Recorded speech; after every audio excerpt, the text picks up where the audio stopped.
You know what? I think that's when I fell in love with you. Oh, I think he's being genuine. Milady. Never mind.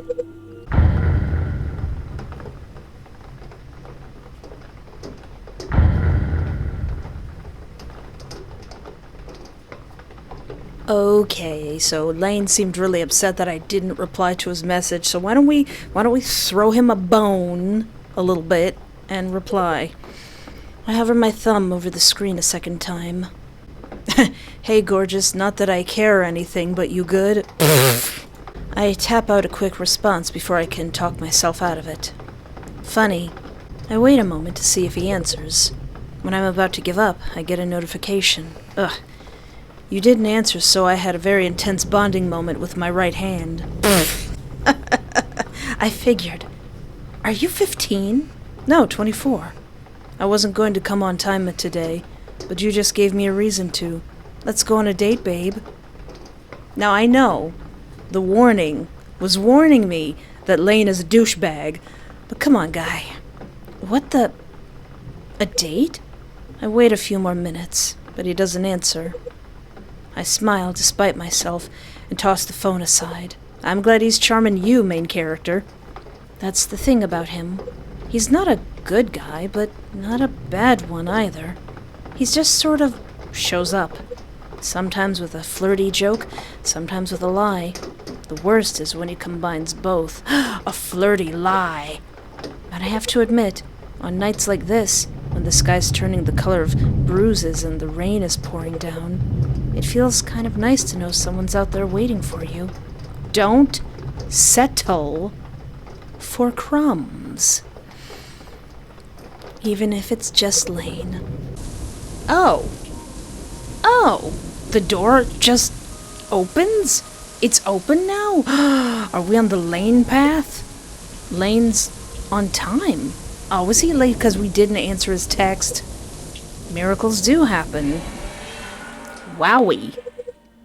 By the time I made it to the door, I couldn't tell if I was walking or swimming. Every inch of me is soaked. The fabric of my hoodie sticks to my arms, water dripping from my sleeves onto the floor. The water had crept in and found its way under every layer. The smell of the air changes drastically, burnt and cheap lemon floor cleaner. I can already see Ronnie Joe's usual post-it note glaring at me from the counter. I sigh through my nose, brushing past the chip display and toss my bag somewhere out of sight. Lane's already behind the cash register. With his nonchalant air, he's leaning back on Ronnie Joe's busted stool, a can of Red Bull on the counter. It looks like he's pretending to scan something, probably to look like he's been working hard all along. Sure, that's how you scan something. Even the barcode is facing the wrong way. But I have to admit, it's kind of weird not seeing Lane glued to his phone for once. His grin sharpens the second he sees me. Man, he purrs, leaning forward on his elbows. What the actual heck happened to you? I snort, dragging my wet sleeves across my forehead. It's raining, genius. Yeah, but you look like you fell into a lake. I don't answer. I'm too busy standing, wiping my hands down my thighs and feeling my tank top clinging to my chest like cellophane.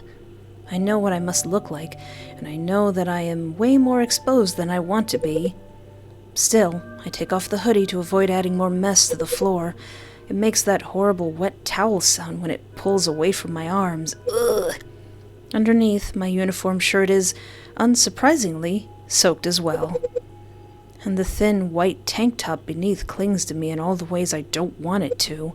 I feel it, the shape of my own chest, the way the fabric hugs me like it's trying to make a gosh darn blueprint of my body. Oh my god. I glance at Lane. He looks at me, dead in the eyes. Stop looking at my wet shirt! You good? Or you want a towel? I blink. A towel would be nice. He ducks under the counter and pulls out a wrinkled old towel that looks like it used to be beige 2 years ago. He tosses it my way, and I catch it cautiously. Thanks. Then I immediately start dabbing my arms, my neck, my face, all the while trying to keep the front of my shirt out of his line of sight without looking like I'm trying. Lane notices. Gosh darn it, Lane. Girl, chill. You act like you're shooting your first porno. Ah! I shoot him a look. Well, I feel weird, okay? He shrugs like it's the most boring thing in the world. Yeah? I can close my eyes if you want. I furrow my brows in suspicion and toss my wet hoodie behind the counter. You're being weirdly chill about this. Why wouldn't I be?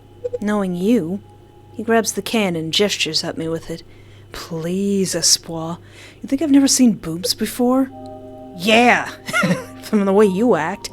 I blink. He's not being fake. He's not staring, but not looking away either. He just doesn't care. Not in the way guys usually do, which, coming from Lane, is unexpected. Besides, if I lost my crap every time I saw a bra strap or a little cleavage, I'd be dead by... Right when I was born. I snort. This is more than a bra, Lane. He glances at the tank top clinging to my chest, clearly visible through the thin white fabric of my uniform shirt. Yeah, and? And it's embarrassing. He squints like he's genuinely confused. It's a tank top. You think you invented see-through clothes? I raise an eyebrow. What, you spent your youth studying lingerie catalogs? Heck no. His face twists. I spent my youth trying to play Tekken while someone hijacked the living room TV every time there was a fashion show on. Trying to beat Final Boss Heihachi when the TV suddenly cuts to girls in angel wings and glitter thongs. Yeah. Alright, Lane. Alright, you're a Tekken fan? Okay. Alright, I guess you can stay. I laugh before I can stop myself. I feel a little more comfortable now. Maybe I don't really know him as well as I thought. Wait, so you actually watched the shows? I had no choice, all right? He jabs a thumb towards his chest. If I said anything, I got told to shut up and learn. I can't stop laughing now. I understand now. He shrugs. Muscle memory. But don't get me wrong, though. If you walked in here with no shirt at all, I'd have jumped at the chance to salute them. If you know what I mean. I open my mouth to scold him, but he flashes that lazy grin. What? I didn't say I was a saint. I said I wasn't a creep. I bite back a smile. Stop trying to charm me. That guy's an a-hole, but a very conscious one. Yeah, I guess. Fair enough. You want a dry shirt? He asks after a beat. We got a bin in the back, lost and found. Oh yeah. I blink. Bin in the back? I glance towards the hallway. I can't believe I've worked here for a month and our manager never mentioned a lost and found bin to me. I walk past him, still drying my arms with the towel, and quickly fish out what looks like a staff shirt. Thanks, for once, you're actually useful. Lane turns his head away while I change. I'm helping because it's easier than explaining it twice to you. I ignore him, and I just pin my name tag in place. You know what? This storm sucks. No signal, no internet. I've actually been staring at the same wall for like 10 minutes. Oh, how terrible. I blink at the clock, then at him. Well, you took the worst day to finally be on time, I say, raising an eyebrow. Lane picks up the half-empty Red Bull and takes a slow sip, and sets it down with a quiet clink. He shrugs, as if showing up on time isn't the most shocking thing he's done all week. Storm must have messed with my sense of time, he answers. Or maybe I had a good reason to show up today. I laugh, trying not to smile too wide. Of course he had to make it sound like that. Yeah, by the way, I never heard back about that date you talked about. He doesn't answer, just absent-mindedly plays with his nose piercing. This is it? This is what, exactly? I show up, I'm on time, I'm standing in front of you. That's like 3 miracles already. What else are you expecting? I raise a brow. You seriously thought I'd be all excited just because you showed up? Lane grins. Yes, well, I'm pretty surprised. I narrow my eyes. A beat passes, and I still have no words. Eventually, he runs a hand through his hair, like it's suddenly hot in here. Merde. You were really expecting something. It's not a question, it's just realization. He laughs, not mockingly, but like he's genuinely surprised. Just like I've hit him with the most unrealistic expectation in the world. That's crazy. I mean, you know me. He points to himself, half smirking, half defensive. I'm not one of those whipped nice guys who sets up picnics or whatever. That's not me. BB would probably do that. I cross my arms, unimpressed. I should have seen that one coming. Yeah, I know what kind of guy you are, Lane. He lets out a casual and leans against the counter, the way he always does when he's pretending to be chill but secretly thinking too hard. Look, most girls are just happy to hang out with me. I didn't know I had to prep a PowerPoint presentation or something. Wow, truly what more could a girl ask for? I mean, if my husband made a PowerPoint presentation of something, I'd be pretty darn impressed. He nods. Exactly. You're welcome. Besides, I'd hate to see you fall in love with some fake version of me who gives a crap about calling girls milady unironically. Please, Lane. I'll never fall in love with you. Aw. Oh yeah? He tilts his head. That's funny, 'cause I think I'm crazy in love with you. I blink. What? What? Huh? Huh? A smug little chuckle escapes him. Kidding, milady. You think I'd ever say that with a straight face? You're head over heels for me, Lane. I click my tongue. You know what? I wish you didn't show up. Then I could get BB to kick open the door for me.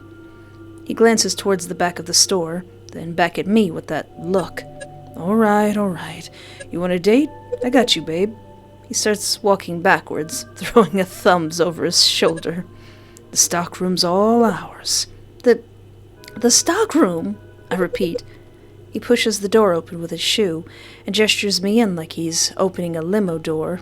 Yep. What? I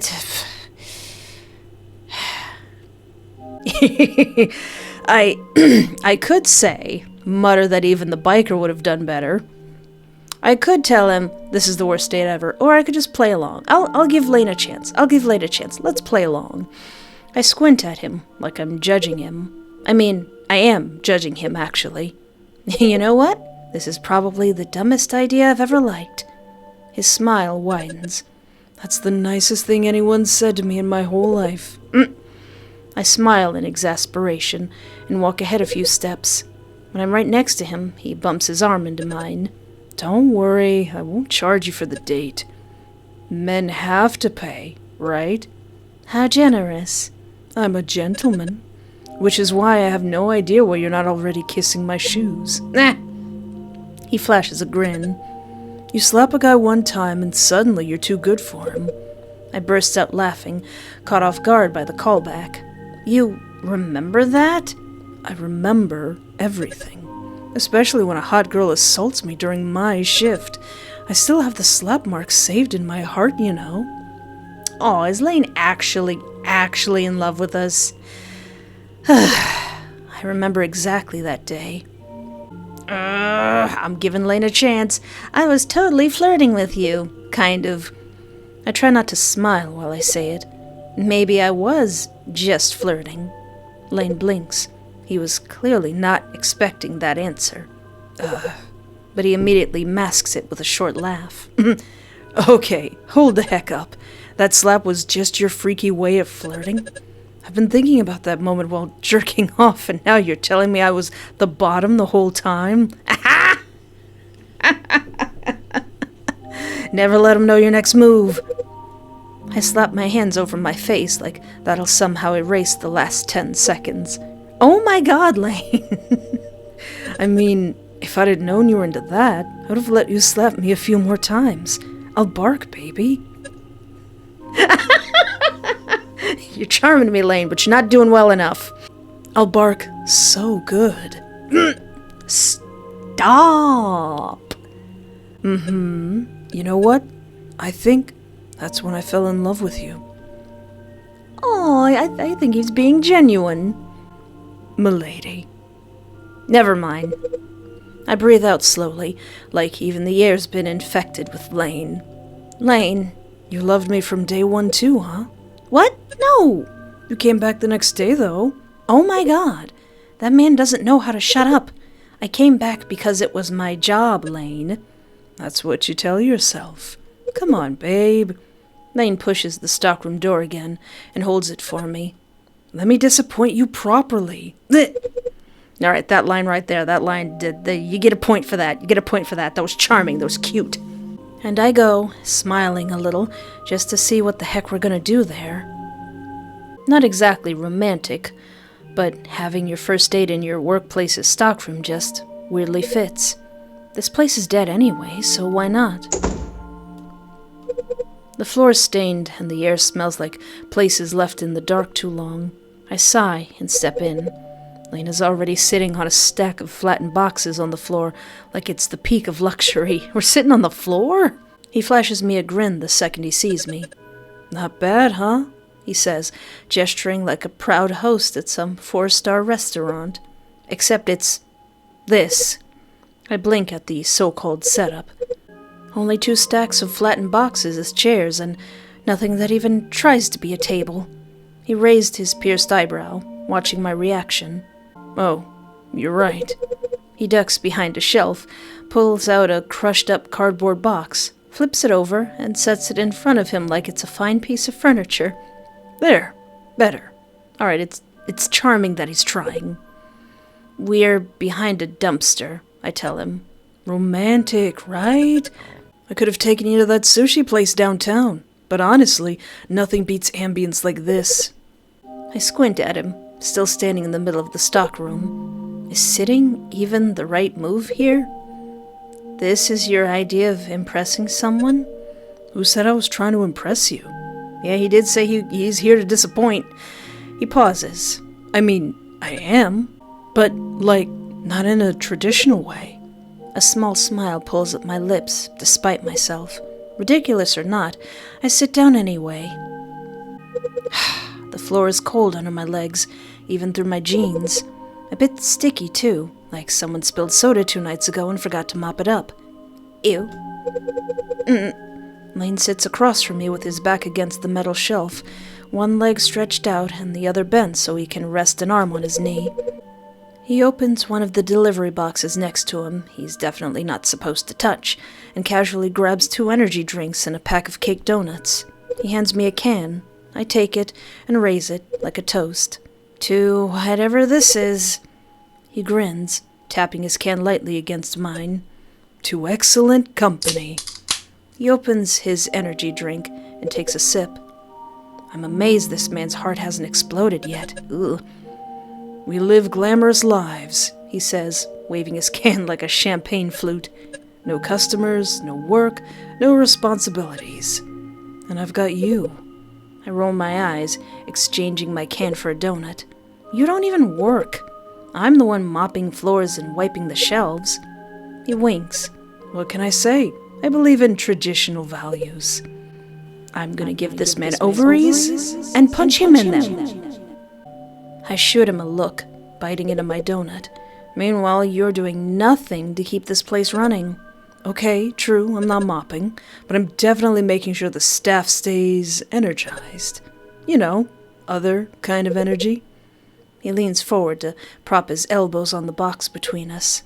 You're gross. I'm flattered. I sigh, my mouth still half full of strawberry donut. Ew, strawberry? Donut? Ew.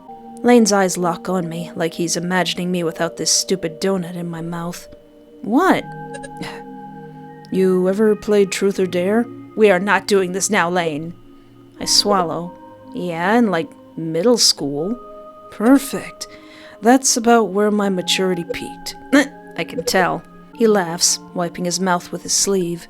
Come on, let's play. What? Seriously? He leans back against the shelf again and stretches. Yeah, seriously. Why? You're scared? I let out a quick laugh. Scared implies you have that kind of effect on me. Let's not get ahead of ourselves, I say as I open my can. Yeah. You're just afraid I'll dare you to confess your undying love for me. No, I'm more afraid you'll dare me to give you a French kiss and pretend it's for the game. He runs his tongue around his lips with an exaggerated slurp. We'd be doing the French a favor. Ugh. But no. I'll keep it classy. Promise. I don't believe you. I hesitate, biting the inside of my cheek. The idea isn't that terrible. And, if I'm honest, it's nice being there. Just the two of us, inside of a gross stockroom. And maybe I do want to know more about him. That stupid game is a good excuse. Fine, I finally say. But if you make it weird, I stop playing. He smiles. Define weird. Lane! Okay, I'll stop. He holds up both hands like I just pulled a gun on him. I shake my head, smiling despite myself. All right, who goes first? He grabs an empty energy drink can and sets it in the middle of the box between us, then gives it a spin. It turns and turns, scraping lightly against the cardboard with each wobble, until it finally slows and lands right on him. He frowns at it, clearly offended. Well, you know what they say. He reaches out and rotates the can so it points to me instead. Hey! Ladies first. Coward, I mutter. Coward? Please. I was just raised right. Sure. Truth or dare, Espoir? Oh, for goodness sake. As much as I want to do truth, we've unlocked dare, and I want to see what the dare is. I hesitate. Part of me knows better. The smart thing to do in this situation is to say truth, to keep it safe. But we're rebel gamers. But I can already hear him calling me a coward, and the smirk he'll wear afterwards would be 10 times worse than whatever dare he's cooking up. Dare. His smirk widens. I instantly regret that decision. Oh-ho, my girl's got a wild side. I like that. Don't make it gross. I would never, he answers, placing a hand over his heart. I'm a man of my word. Most of the time. I stare at him, waiting, but I can see he's dragging this out on purpose. I already kinda hate whatever's coming. Lane! What? I haven't even said anything yet. You don't need to. I grab my energy drink. I can see it on your face. Well, I dare you to... I take a sip as he absently rolls his nose ring between his fingers. Put your hand on my chest. Ah! I snort into my drink and immediately start coughing. Chest? Hand to chest? That's so lewd. That's so illegal. We're gonna get caught, Lane. He just grins while I try not to die. Seriously? That's not even a real challenge. Exactly. So, what's the problem, princess? Oh, you're so scumbag charming. I give him the flattest look I can imagine. You just want me to touch you. I always want you to touch me. Stop. His voice drops just enough to make it worse. Okay, so there's Jax, and I don't like Jax from the Amazing Digital Circus. Do not like Jax. There's very little about Jax that could make me like him. However, Lane, he acts like a scumbag, but you can kind of tell that he actually would man up and, put all that aside to do the right thing, despite being so snarky. So I like Lane. I misjudged Lane. His voice drops just enough to make it worse. But this is strictly in the name of the game. Sure, no motive behind it. He leans in and gently takes my hand in his. My heart jumps. Baby, he whispers, while his thumb brushes lightly over my skin. You said dare, and if you refuse, I win. Is that how that game works? If I say, screw it, I'm out, I just lose? I snatch my hands back and cross my arms. Try that on someone else. His eyes soften. Ugh, fine. If he wants to play this, I'll play it. I shift forward, leaning over the cardboard box between us. My hand hesitates a second, then rests on the fabric of his apron. I feel the warmth of his skin through the thin cloth as I press my hand to the center of his chest. And of course, he has to exhale. Like that. God, you're such a pain, I mutter. He looks down at my hand. Is that what my heartbeat's saying? Tell me, nurse. Is it racing? I roll my eyes, but my fingers twitch slightly against his chest. I mean, it kind of is. Yes, it is. You have hypertension and high blood pressure and... Oh, he's blushing a little. That wipes the smirk right off his face. His eyes widen and flick down to where my hand still rests over him, then back to my face. And without a word, he leans back just enough for my hand to fall from his chest. You know, Lane, I'm just noticing you've got the most beautiful blue eyes I've seen in a while. The space between us now feels bigger than it was. Yeah, okay. He clears his throat, running a hand through his hair. That's probably just the Red Bull. I had like 3 before you showed up. I raise an eyebrow. That's a lot of justifying for a heartbeat. I mean... He starts to say more, but his fingers go to his nose ring again. I could die in any second. He grins, and just like that, he's back to normal. Aww, or at least pretending to be. You'd have to give a big speech at my funeral. A small laugh slips out before I can stop it. I don't believe him, but it's kind of cute how he tries to pretend it's true. Anyway, don't get any ideas, he adds. Not happening. He laughs, leaning back until his shoulders rest against the shelf behind him. Yeah, I know. Your turn, nurse. I have no idea what I'm going to ask him, but I guess I'll figure it out. All right, so truth or dare, Lane? He bites his lips.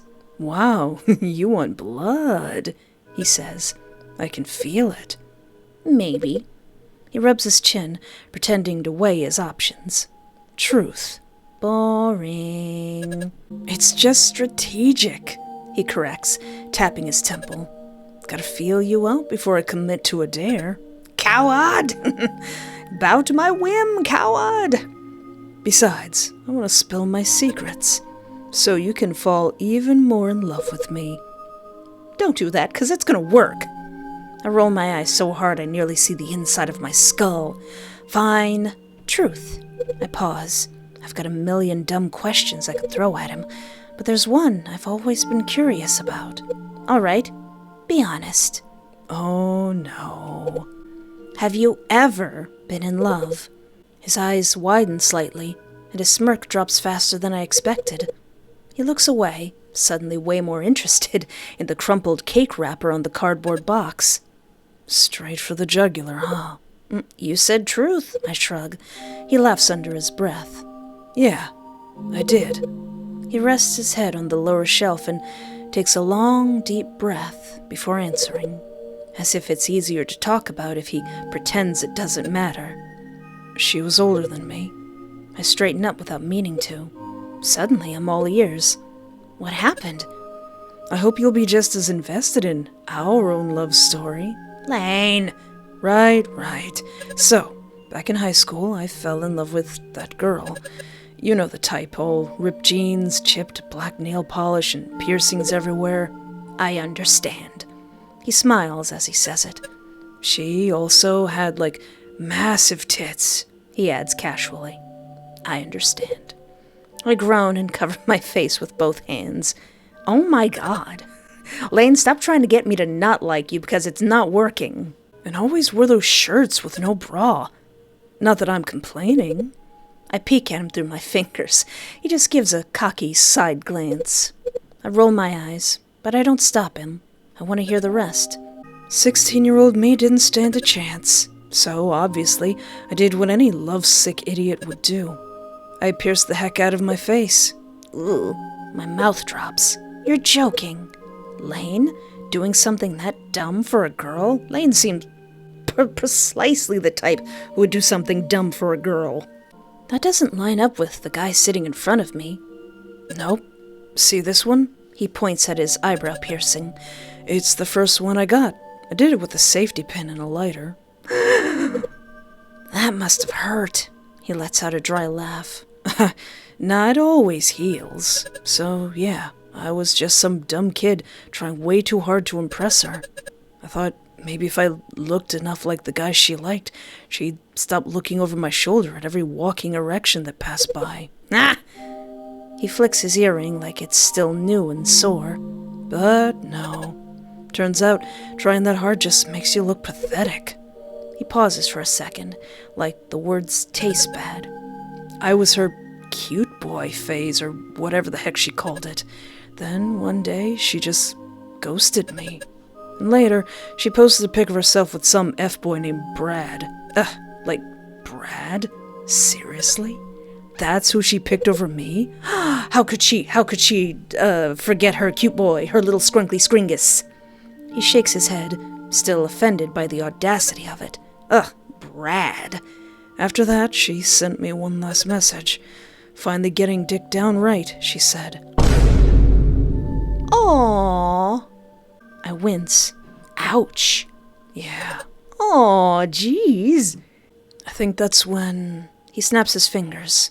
You know. F it. Love's a joke. Women like a-holes, so I'll be one. I won't fall for it again.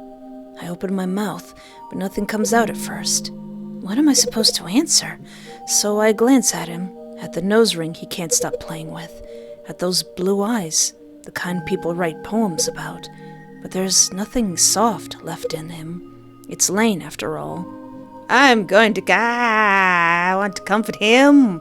That's so horrible. I want to comfort him, but I want to see what happens if He is not being unfair. Do not take this seriously. This is a lie. I exhale through my nose.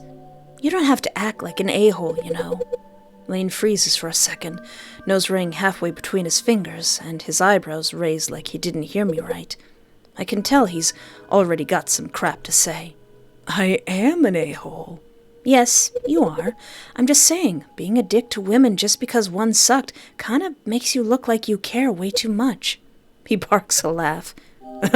Nah, he mutters. They all suck. My jaw drops. I blink at him, trying not to lose it.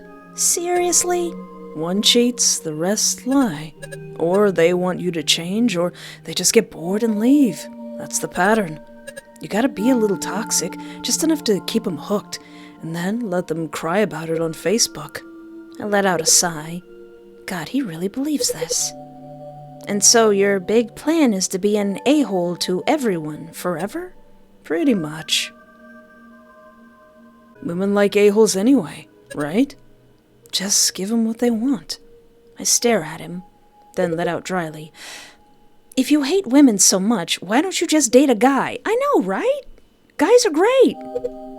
He narrows his eyes like I just slapped him. What? Why you booing me? I'm right. What? No. Just because I think most women are insane doesn't mean I don't want to, you know. He cuts himself off, then lifts both hands and mimes grabbing invisible boobs in front of him. Guys don't have these, all right? Hey, I beg to differ. Guys have some very nice soft chests. I blink. Wow. He leans back with a laugh and crosses his arms. I'm a simple guy. I see a hot girl, I want to do stuff. I let my eyebrows do the talking. He's not worth words right now. What, like I'm gonna lie? Come on, every dude thinks it. I'm just real about it. No, you're not real, just very loud. He flashes a grin. Still get more action than half of the nice guys out here. You do know you're talking to a woman right now, right? He shrugs. I assure you I am not 3 possums in a trench coat. Yeah? And look, we're talking, aren't we? Barely. He winces. Brutal. But I like it when you're mean to me. You like being rejected? Better than being ignored. Oh. I sigh and don't answer. And for once, neither does he. The silence stretches just long enough for me to realize there's no point. He's stuck in his own bullcrap, and I'm wasting my breath. Anyway, he suddenly says, then points to himself with both thumbs. Applications to fall in love with Lane are always open. I don't even blink. Lane makes it real easy not to. He doesn't say anything, and I kind of realize something. I'm not seeing just the Lane everyone else sees now. I'm seeing the guy underneath, the one who still remembers the way it felt to be made small. And now, I wonder what he'd be like if he ever let someone see that version of him. So, does that mean you've never fallen in love since then? I even surprised myself with this question, and Lane doesn't say anything right away. He stares at the cardboard box between us, then up at me. But instead of answering, he tosses me a smirk. Hey, I already answered your truth question. I raise an eyebrow. Gotta keep some mystery, don't I? No, this is a therapy session. I'm gonna put you on the couch. I smile back at him, but his eyes linger on me longer than they should, like he wants to say more, but doesn't know how. Or maybe he's scared of what he'd say if he tried. He finally leans back and smacks the cardboard table. All right, my turn. Truth or dare, Espoir? I sigh. Truth. Fair enough. But keep playing like that and we're gonna die of boredom before the shift ends. I give him a death stare. Okay, let me think. He tilts his head like he's running through a list of questions, most of them probably inappropriate. What he says next isn't what I expected at all. What's your biggest fear? Large things in the ocean. Whales, sunken ships, anglerfish that are larger than my head. I laugh. You mean like spiders or ghosts? I ain't afraid of no ghost. What's the ghost gonna do? I'll freak out the ghost. There's a ghost in here going woo woo woo. I'll be like, you better get seated and we're gonna watch Revolutionary Girl Utena. I'm gonna give you a retrospective. You're gonna be in for a 5-hour-long rant. Okay, I'll stop. Just end the joke. Editor me. I don't know where I'm going. Just end it. Nah, I mean like the real stuff. The thing that messes with your head. Oh, you mean abandonment. I don't exactly have something that I fear, but I don't know. Maybe I could just lie and say something normal like needles or whatever. But my answer slips out before I can filter it. The red. The red. Lane blinks. Huh? Great. Now he probably thinks I'm crazy.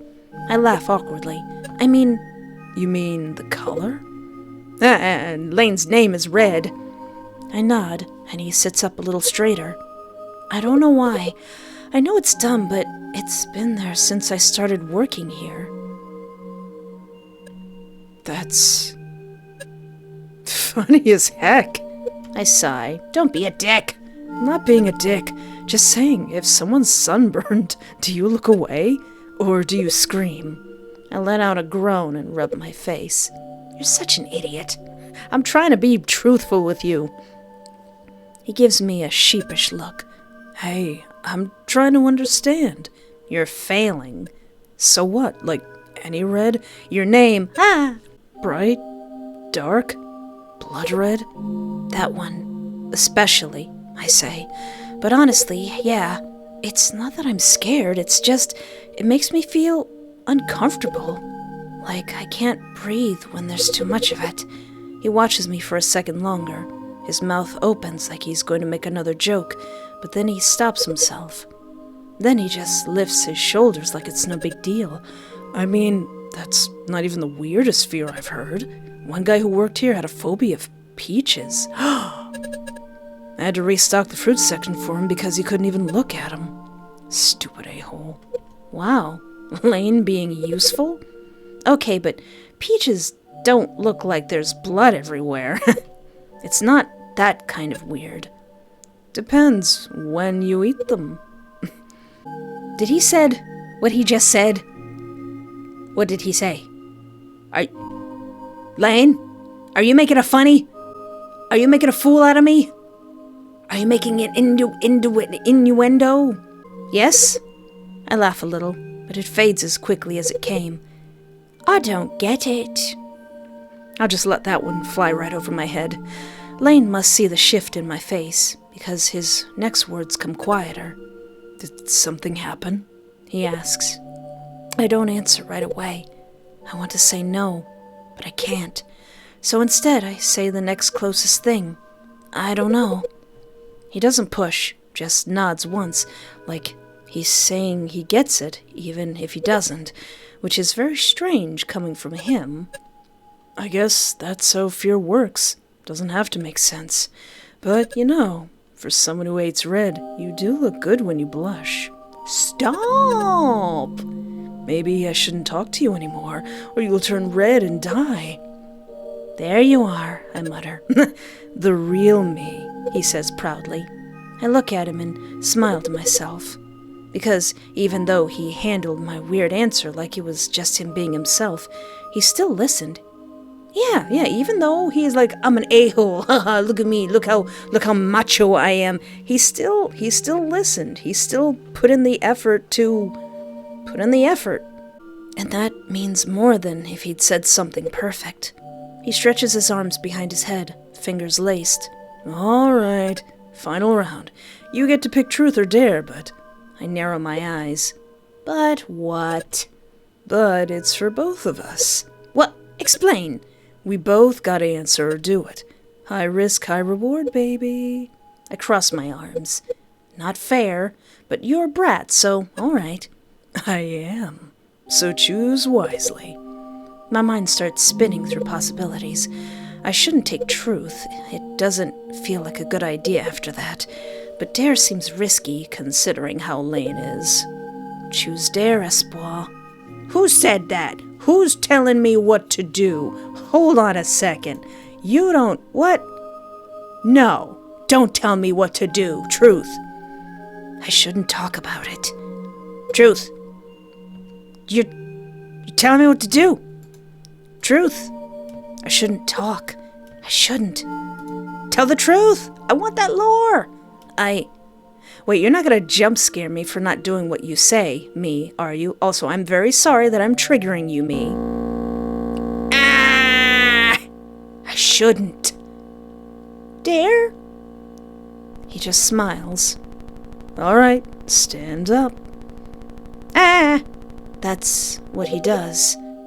And my brain immediately flashes every possible bad idea he could have. Hey, you can't complain about the dare, 'cause I was gonna pick truth. Why? Because I said so, princess. With a sigh, I stand. Whatever this is, it's probably going to be stupid. Okay, he says slowly, like he's dragging it out on purpose. I dare us to drink one of those crappy mini bottles from the back shelf. I'd rather kiss you. I blink. What? But he's already moving, brushing dust off his pants like he just had the best idea. Come on, baby. Hey, wait, you mean the actual alcohol we sell here? Yeah, what else? You want us to steal from our own store? Lane shrugs with his usual all-cool confidence, like I just asked him to borrow a pen.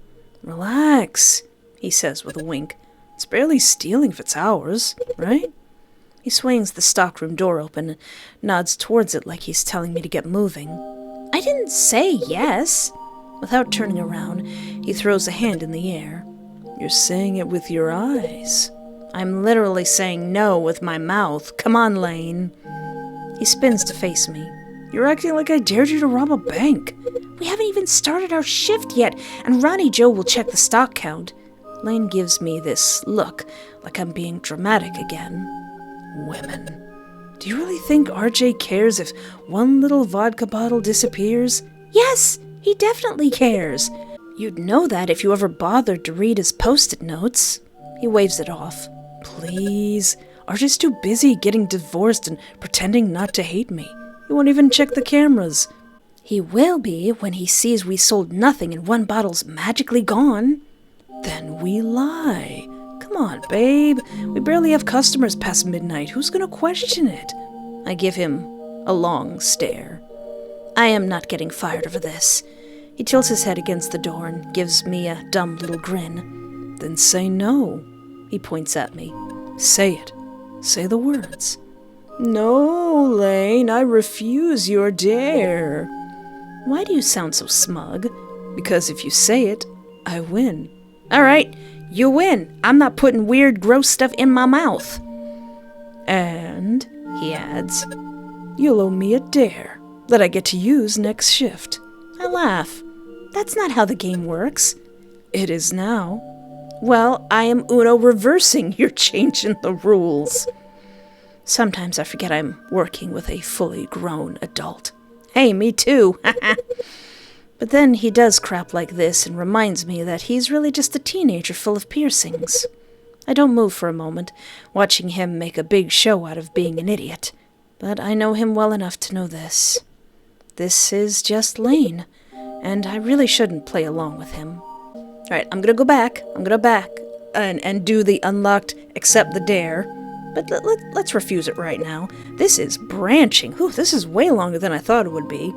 I still don't move an inch. No, Lane. He gasps, then points at me with his finger. She said it. She actually said it. I roll my eyes and step towards the open door, ready to leave him and his dumb plan behind.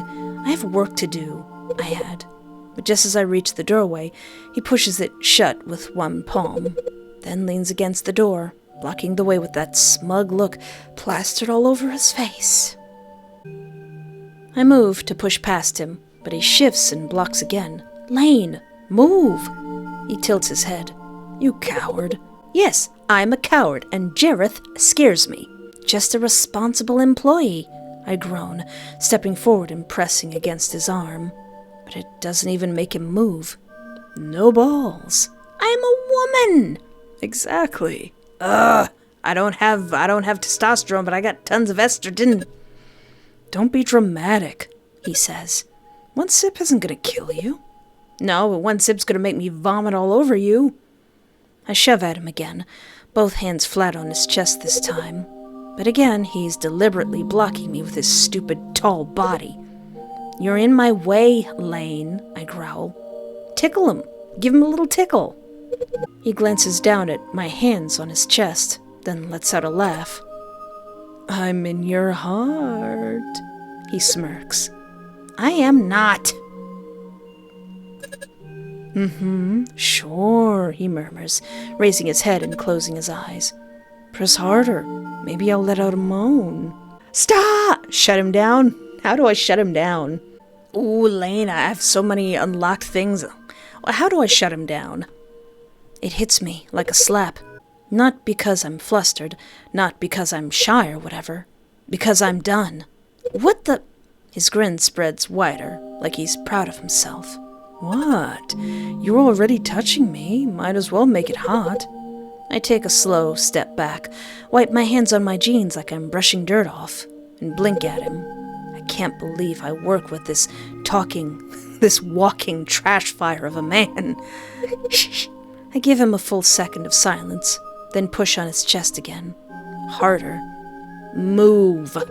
Gotta put some bass in your voice, like, move. He doesn't, and looks down at me. Man, someone's grumpy. You on your period or something? No, and that's why you should be worried. That's it. I step back, my arms crossing hard over my chest. Don't talk to me like that. Lane snorts. Oh, come on, I'm just messing with you. Yeah, sure. His grin twitches, just for a second. That, oh crap, flicker when he realizes he might have gone too far. But then it's like he swallows it and forces himself back down into his usual cocky grin. Relax, it's not like I meant anything. You're acting like I flashed you my I stop him by raising my hand. Do you think that's funny? I think you're funny. Getting all serious on me. I move closer again. Lane still doesn't step aside, but his shoulders twitch like he's not sure whether to give up or not. I don't like you talking to me like I'm a piece of meat, I say. He rolls his eyes. All right. I press against the door behind him. It moves, but only an inch. You think just joking gives you a pass? It doesn't, Lane. I shove the door again, pushing it into his back. You're really no fun sometimes. Yeah? And you're a grown man who can't take no for an answer. Guess we all have our flaws. That one lands. Ooh. His smile drops, and his eyes flick away for a second. Barely, but enough for me to see it. He puts his hands down and steps sideways, like he suddenly just remembered he has better things to do. Fine, I'll drink alone. I don't give a crap. I squeeze past without touching him. Good, I mutter. Maybe next time you'll grow up. Yeah, and maybe next time you'll grow a sense of humor. He calls after me. Oof, oof, oof, oof. Oof, oof, oof. Oh no, Lane, I think I made you mad. Lane is actually pretty complicated. I leave him in the storeroom, because some of us have work to do. Yeah, the thing is, Lane, we're at work. This is work. We're here to work, and it's late. We don't have time for these shenanigans. The store feels colder than it did before, or maybe it's just me. I exhale through my nose and fix my name tag, brushing off invisible lint like it'll help shake off the tension. I move behind the counter, trying to smooth out my expression. No upset, just neutral. The receipt log is right where it always is, half buried beneath loose paper and a cracked pen someone's clearly chewed on. Ronnie Joe's usual post-it note is wedged between the pages. Something about having them around feels right, like a little piece of our manager's presence, even if he never shows up. I take a deep breath. Let's go. The night shift just starting. Okay, so I still want to be on Lane's side a little bit. So at this point, Lane is still a little bit mad at me after the conversation we just had. I mean, he was kind of being a jerk, but I still want to be on his side when it comes to cute BB. Hi. Oh my god, he mutters. Did you just wave? At you? Lane tilts his head towards me, like I'm supposed to be the one laughing with him. Seriously? I open my mouth to stop him, but he's already talking again. Oh, I think he's still mad. That's the plan, huh? You show up, wet and weird, stare her down for 5 minutes like you're plotting her kidnapping, and then toss a fluffing Disney Channel wave? Hey, come on, Lane, I'm trying to be on your side. No, I just saying hi. Yeah, say hi to me next time, how about that? Dude was like, hello, I'm not threatening. Now, Lane, you can't do that. You can't do that and not expect me to screen cap that. I bite my lips, trying not to laugh. Gee, hold on. Jeez, what the heck is happening? Disney Channel wave. Girls. What? Ladies? Don't take this the wrong way, man. But if I saw you near my sister, I'd call the cops immediately. Lane, he shrugs. What? Can you? I lift my hand a little, telling him to calm down. Yo, actually, you know what would help? Lane, maybe you should just lose your ability to speak right now. He just completely ignored me. Lane gestures towards Biker Boy's head. Take that helmet off. Let's see what kind of horror show we're dealing with. You ugly shy boy. I'm not taking it off. You hear that, Espoir? He doesn't want you to know he's ugly under there. If he won't show you his face, that's a red flag. I'm just saying. Wouldn't let a guy drive me around if I don't know what he looks like. Is Lane telling me not to trust Biker Boy? Now, before I knew a little bit more about Lane, I would be, oh, Lane, you're just jealous. But you know what? Getting to know Lane a bit more, BB seems kind of suspicious, especially since we saw him be kind of toxic in that last ending. I'm not ugly. He's still looking at me when he says it, like he's trying to convince me, not Lane. Oh, he cares. He spins towards me with a huge grin. You care what she thinks. That's adorable. Lane. I didn't mean it like... No, it's fine. You're right to care. She's hot. Lane's right in front of the biker now. He has to angle his head up, but he doesn't care at all. He leans in just enough that his reflection catches in the biker's visor. Man, look at me.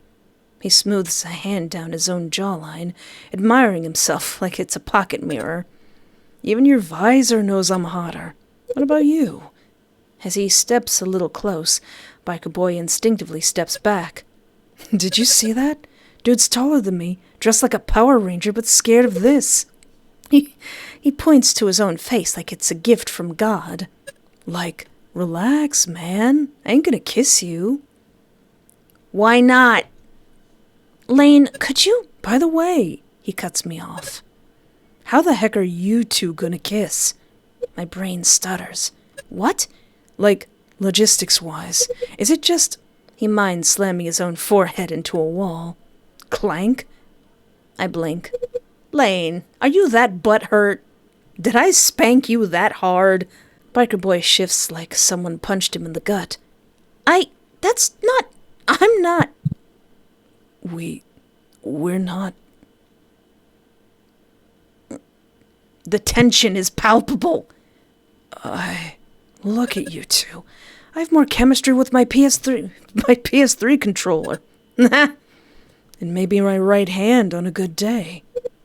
Biker Boy clears his throat. Pretty sure I'm just as uncomfortable as he is right now. Lane! Seriously! Stop that! No, let him keep talking. Let him keep talking himself into a hole. Not that kind of hole. What do you think, helmet guy? I think you talk too much. You talk too much. You never shut up. I said you talk too much. Oh boy, you never shut up.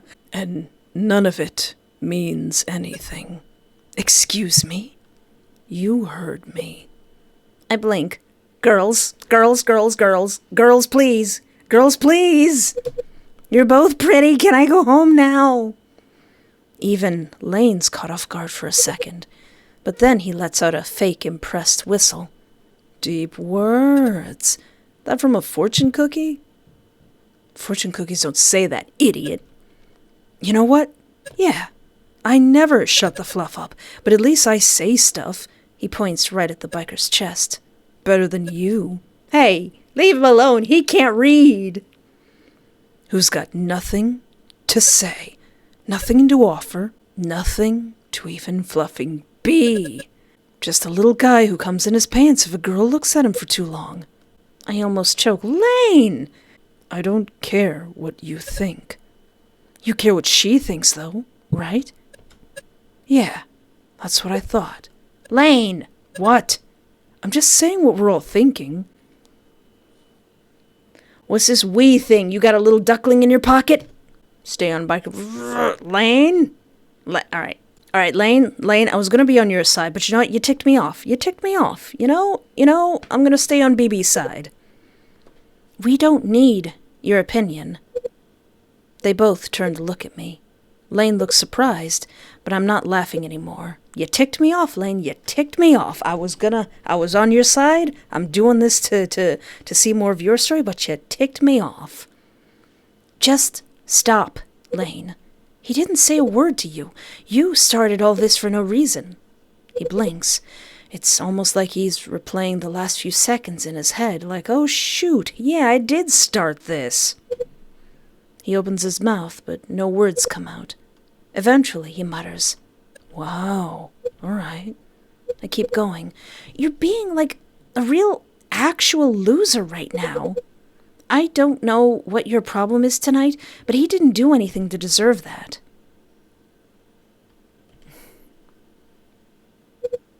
He runs a hand through his black hair. He actually looks confused, or maybe hurt. Do what you want. I think it's the softest I've ever heard him say that. Go ahead. Stick with the guy who can't even fluffing speak. He can't read. He doesn't look at me when he says it. Just stares at the floor with that same look dogs get when they know they've messed up. This is fluffing stupid. Are you insecure? I think he's very insecure. I think he's extremely insecure. I couldn't give less of a crap. I don't answer and move towards the aisle.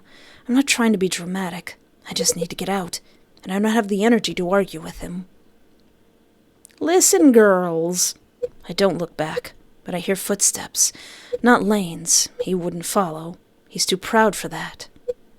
Biker Boy comes with me, and somewhere behind us, Lane's still by the counter, arms crossed, but he doesn't speak again, because he knows he's lost this round. Okay, that leads into the bus stop part with BB. Alright, Lane, you're really difficult to like. I understand you got problems, Pookie Boo, but listen, both of you girls, cut it out. I swear the testosterone in the air could kill a bird. Lane keeps circling Biker Boy, tossing jokes like candy while the biker hasn't moved an inch, and I'm standing here, stuck in the middle, like a daycare worker trying to stop a husky with ADHD and a Doberman from biting each other. Oof. It's exhausting. It's petty, and I'm done. Okay, I say it loud, but I don't care. Both of them glance at me. You, I point at Lane, you need to shut the heck up for 1 second. He blinks, offended. Me? Why me? I'm the bad guy now? And you, I turn to Biker Boy. Stop staring like you're waiting to get arrested. Jeez. You're both ticking me off. So here's what we're gonna do. I cross my arms. You're going to shake hands like actual grown apple men. Right now. Don't make me put you in the get-along shirt. And then we're going to pretend this stupid little dick measuring contest never happened. I feel like the mom. Like, is that what you both want? You want me to be your mom? Lane stares at me like I just asked him to kiss a corpse. You want me to what? You know exactly what, Lane. Are you serious? Does this look like the face of somebody who's not serious? Dead serious. Biker Boy steps forward and extends his hand towards Lane. I blink. After all the crap Lane said to him, he's actually doing it. Did he? Lane looks at his hand like it touched something unholy. You want me to put my precious hand in that? Shut up, Ashino. I nod. Yes. Yes, his hand. That one. He leans slightly towards me, whispering like we're co-conspirators. Have you seen this guy's hand? Look at those tattoos. That's like demon sigils. You want me to summon Satan by accident? I'm gonna end up possessed or some crap. Lane! She just told you to shake it. Lane raises his head. Seriously? You let someone put that on your body on purpose? What is that even supposed to be? Is that like a cursed symbol? A baked potato? A crying horse? I don't like horses. Oh my God, Lane, I'm trying. You're testing my patience. You're testing the patience of someone who has a lot of patience. Just shake the man's hand, gosh dang it. Are actual men like this? Are actual boys like this? How does someone talk this much without breathing? The biker exhales hard through his nose. That annoyed sound of someone who's had to listen to Lane before. It's a skull, not satanic. You got one inside you right now. Lane grins wide. My bad, man. I thought you were gonna summon Lucifer mid-handshake. I could still try. Funny. I step closer. Lane, shake his hand. I cannot believe you're making me do this. This is abuse. Do it! He sighs. Okay. Let's make peace for the sake of our favorite lady.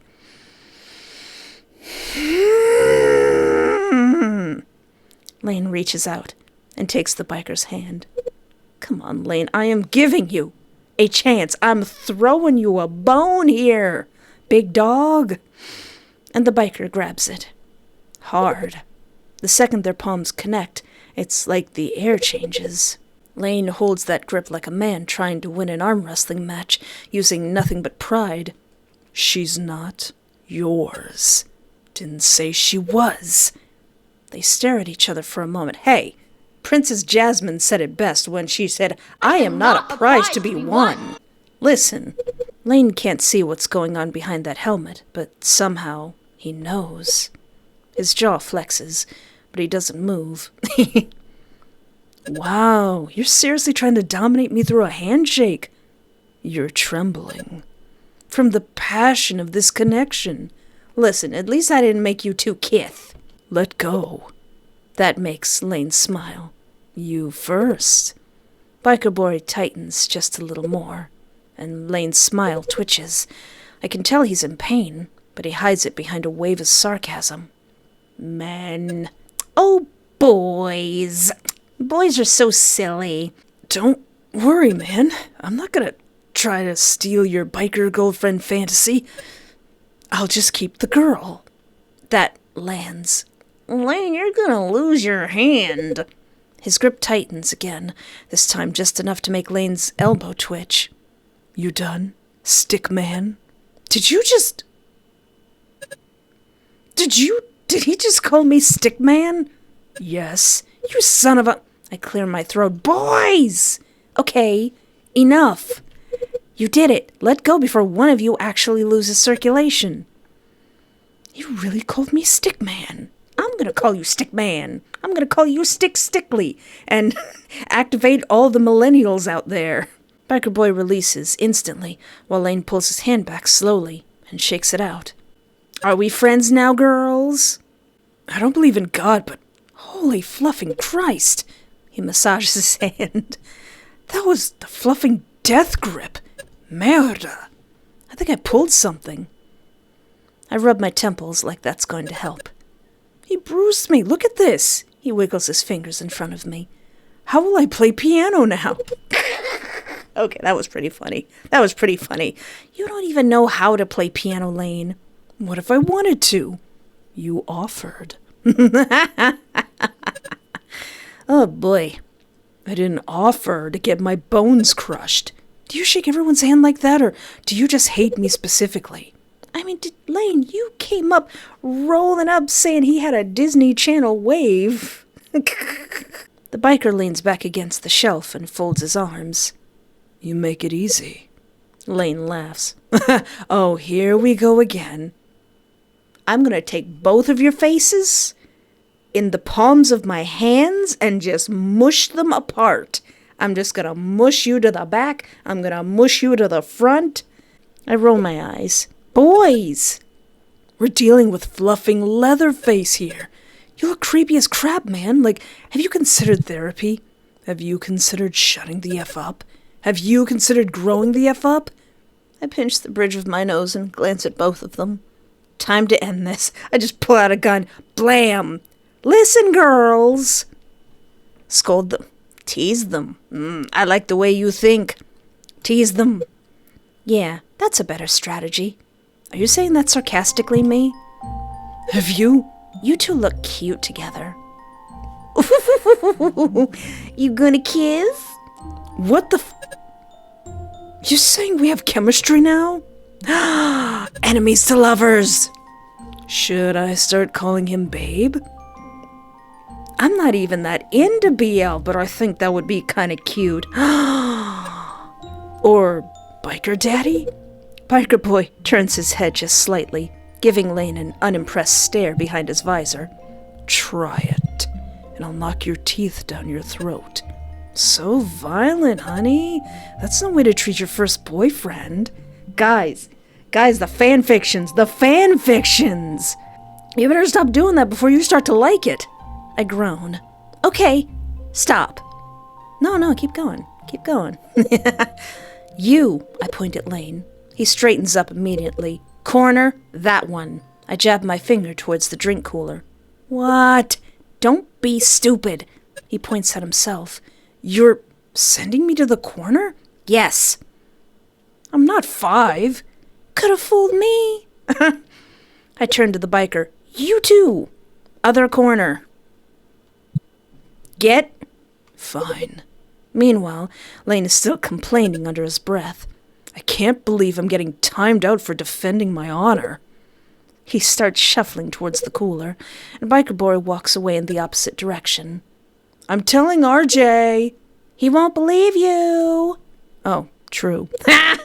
Silence. Finally.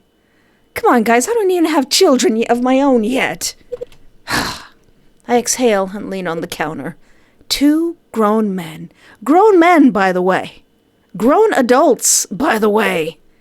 One tiny woman keeping them from stabbing each other. I should get paid extra for this shift. Alright, I'm curious. How will I scold them? Will scolding even... because teasing them seemed to work more. How will I scold them? Have you... Bam! I slapped my palm flat against the counter. Enough! No. They both freeze. Alright. No need for the angry mom voice. That would be funny if I used my Doom Eternal voice when I was really mad at children, like, you better sit in the corner right now, kids, or else. Biker Boy takes one small step back, like he's obeying without looking like he's obeying. I mean, this is called Big Bad Dogs, and I'm gonna spritz you both with water. You there. Now you both calm down or I'm gonna make you kiss. Put you in the get-along shirt. Hey there, pre-recorded Esquire here, and may I have 30 seconds of your time. Want me to draw your OCs? Check out my Ko-fi page for art commissions as low as $20. Link in the description. Every week I post a Saturday update blog on both of my Patreons and now also my YouTube channel members. With behind-the-scenes stuff, upcoming games I want to play, life stuff, old lady stuff, and pictures of Daisy. Link in the description. Want to see the full uncensored versions of gameplays I can't show on this channel? Join my adult Patreon for the low price of $1 and being over the age of 18. And then I said in the hint. Do you yearn to wear merch of a super obscure free visual novel? Check out my TeePublic and Teespring t-shirt store. Description in link. Want to support my channel but you have no money? Hit the like button or subscribe. It's free. That's right, free. We're just giving it away. Check out my itch.io page. Play Picture Perfect Boyfriend. It's free. Link in the description. Alright, let's go all the way back. Woo, that last bit was like wrangling kittens. Jeez, it would be easier to get puppies to follow drill instructions than to get those two to behave. Goodness. But instead of doing the dare that we unlocked, what's the truth that we can do? I chew my lip. Truth. Coward. Shut up. He leans forward, playing nervously with the empty can in one hand. Weird. I don't think I've ever seen him nervous before. What's something you actually like about me? You got really pretty eyes. I laugh. Pass. No passes allowed, he grins. You agreed to the rules. Like or tolerate? Come on. I consider it for a second. What do I like about him? Oh no. Alright, he's pretty hot, I guess. Alright, I'm gonna go with that. He's pretty hot, I guess. It's stupid how long I hesitate. His question wasn't even that serious, and yet I'm suddenly aware of the way he looks at me when he actually listens. I try to play it casual, look anywhere but at him. You're hot. The silence that follows is so loud. I glance back at him. Lane just blinks. Once. Twice. Then his mouth opens and lets out a disbelieving laugh. What? I bite back a laugh, but it's too late. He's already sitting up straighter, like I just injected adrenaline into his bloodstream. No, that's just the Red Bull. His blue-gray eyes drop to my lips, then right back up again. Hold on. Say that again. Say that again. I need to record it. I roll my eyes. Come on, Lane. I am trying. I have a bone. I'm trying to throw it to you. You heard me. Holy fluffing. That's all I've ever wanted to hear in my life. You could have started with that when you first met me. I even left you my phone number. You remember? I reach over to grab a cake donut packet and throw it at his chest. You're hot. He repeats it, doing this stupid impression of me, pitching his voice soft and breathy like I'm some kind of lovesick teenager, like, you're hot. You're pretty okay, I guess. Ugh. I'm already regretting everything that led to this moment. Stop it. You're so hot, Lane. Oh my god. He twirls an imaginary hair and rolls his eyes dramatically. Hey, you better cut that out or else I'm gonna kiss you. Another cake donut, right into his forehead this time. But all he does is grin. Jeez, you're so annoying. No, I'm hot, remember? I groan, dragging a hand over my face. I take it back. Too late, you said it. That goes straight on my list of reasons to love myself. A few seconds pass. He's still looking at me, but it's different now. For real, though. His grin slips, and for a moment he sounds serious. Thanks. I nod, not really trusting myself to answer. Not when the way he's watching me feels not like a joke anymore. Not when my pulse is doing something it shouldn't. But then he clears his throat, and his usual smirk appears on his face. Classic Lane. Okay. He leans back against the shelf. Your turn, gorgeous. Okay, so going back to Lane bravely telling us about how his crush and probably the most devastating moment of his life. Let's comfort the boy. Well, I start, leaning back slightly. The piercings suit you now? His eyes snap towards me. What? I give a little shrug. Just saying, you'd look weird without them. Yeah, you'd look too normal. Oh my God, he exhales, dragging a hand down his face. Don't do that. Do what? Say stuff that makes me think you're falling for me, he mumbles through his palm. I laugh in relief. Relax. I said the piercings, not the rest of you. Lane gasps, offended, placing the hand that covered his face on his heart. Wow, mean. But he leans in at that same moment, an evil smirk plastered on his face. But you know, you haven't seen all my piercings. Stop. Stop. I blink. Excuse me? He reclines against the shelf again. Some of them are in sensitive places. Great. Thank you for the mental image. Didn't you say you were 16 when you got them? All for that girl? I can only imagine how bad you must have been in bed. That actually makes him choke a little. Hey, Okay, first of all, you weren't there. Thank God. I was young. I was figuring it all out. Oh, he was 16. He was just a baby boy. I smirk. All I'm saying is, if I was going to get pierced down there, I'd at least make sure I knew how to use it. I know very little about Prince Albert's. Very little. Like, why? That's the most sensitive part of your body, and you would have put it through that much pain. I don't understand. Maybe I'm missing something. I don't even like wearing regular earrings because it hurts my little earlobes. Can't you get like a clip-on or something for it? Wow. Aw. Then he bursts out laughing. Crap. Guess that's why you're my favorite. I lift a shoulder. You started it. A small moment passes. I finish my drink while Lane still looks at me. Not just looking, like he's examining every inch of my face, trying to figure something out. But I don't know what. Maybe, he says, dragging out the word. Maybe I need a second chance to prove my younger self wrong. Gross. Did you just flirt with me and admit you were bad in bed in the same sentence? Depends. Is it working? Yes! Not even a little. Okay, maybe a little. He grins. Liar. I roll my eyes, biting back a smile. I'm not seeing just the Lane everyone sees now. I'm seeing the guy underneath, the one who still remembers the way it felt to be made small. All right, what's accepting the dare of drinking the vodka? How bad is that going to turn out? I take a step forward, tucking a loose strand of hair behind my ear. So that's a yes? I didn't say yes. But you didn't say no. And you're walking, which is basically a yes. Okay, Lane. Can I call you Lane? Lane, listen. Your biggest problem is that you don't understand words. No means no. Period. Yes means yes. Period.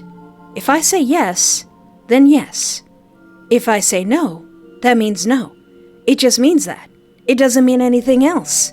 It just means what I said. And if I don't say it, then don't infer as to what I'm saying. I don't know what to do with my hands. I step in front of him, close enough to feel the heat of his skin.